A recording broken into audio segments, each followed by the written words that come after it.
1986 ခုနှစ်ကဖြစ်ပွားခဲ့တဲ့ရန်ကုန်မြို့ရဲ့အကြီးမားဆုံးလူသတ်မှုတစ်ခုတက်တဲ့သူကလည်းတာမန်လူမဟုတ်ပဲဗုဒ္ဓဘာသာဝင်ဘုန်းကြီးတစ်ပါးလုံးဝလက်မခံခြင်းစရာကောင်းလောက်တဲ့ကျင့်စဉ်တွေနောက်ကိုလိုက်ရင်းလှုပ်တင်တာတွေကိုလှုပ်ခဲ့ပြီးလူဝင်နေတွေနဲ့မကိုက်ညီအောင်ပြုမှုနေလိုက်ခဲ့တဲ့သူဦးလာပါလို့ပြောလိုက်တာနဲ့ဘောရီတာတာကျင့်စဉ်တွေကိုကျင့်ပြီးလူသားစားတဲ့ဘုန်းကြီးအကြောင်းကိုသင်တို့ကြားဖူးကြမှာပါ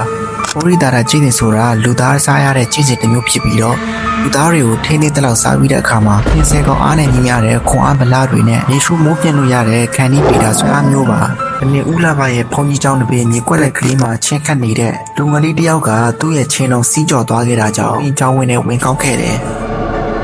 ဒါပေမဲ့အချိန်အတော်ကြာအောင်လူငယ်လေးကပြန်ထွက်မလာခဲ့ပါဘူးဒီလိုနဲ့တစ်နှစ်ထက်တစ်နှစ်တရက်ထက်တရက်ပျောက်တဲ့လူတွေများလာတော့လူတွေကဦးလာပါတော့ဘုန်းကြီးကျောင်းကိုပဲစောင့်ကြည့်လာကြတယ်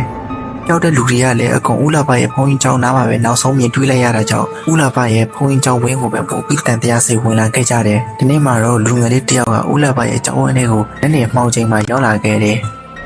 လူငယ်လေးပြန်သွားတဲ့အခါမှာဦးလာပါရဲ့တားပြစ်သူကအနောက်ကနေဓာတ်နဲ့လိုက်ခောက်ခဲ့တာကြောင့်လူငယ်လေးဟာတွေးတဲ့တရေရဲနဲ့အသက်မတရုံတမဲ့ထွက်ပြေးလွတ်မြောက်ခဲ့တယ်ဒီเจ้าကိုတက်ဆိုင်ရာပြီးသွားတော့လူငယ်လေးကိုမေးကြည့်လိုက်တယ်။အာရန်ညိုးရန်စားမှမရှိပဲဦးလာပါရဲ့တားဖြစ်သူကဓာတ်နဲ့ခုတ်တာလို့ပြန်ပြီးခဲ့တယ်။ဒီလိုနဲ့ဦးလာပါတို့မိသားစုဖမ်းပြီးတော့ဘုန်းကြီးเจ้าကိုဝင်စစ်လိုက်တဲ့အခါခုတ်ထစ်ထားတဲ့လူခဏကိုအစီပိုင်းတွေကိုမြင်တွေ့ခဲ့ရတယ်။ဦးလာပါကိုစစ်မိလိုက်တဲ့အခါမှာတော့လူသားစားပြီးကျင့်ရတဲ့ဘောရီတာတာကျင့်စဉ်ကိုအောက်ကျင်းတာကြောင့်ဒီလိုလုပ်ခဲ့တာလို့ဖြေခဲ့တယ်။ဒီထဲမှာဦးလာပါစားတဲ့အသားတွေကိုသူ့ရဲ့သားဖြစ်သူကခုတ်ထစ်ပေးပြီးတော့သူ့ရဲ့မိန်းမဖြစ်သူကချက်ပြုတ်ပေးရလို့လဲဆိုတယ်ဒီလိုနဲ့ဦးလာပါရဲ့ကြောက်ရွံ့ဆက်ဆုပ်ဖွယ်ရာကောင်းတဲ့လူသက်ဇလန်းကိုဖော်ထုတ်ပြီးစသိမ်းနိုင်ခဲ့ကြပါတော့တယ်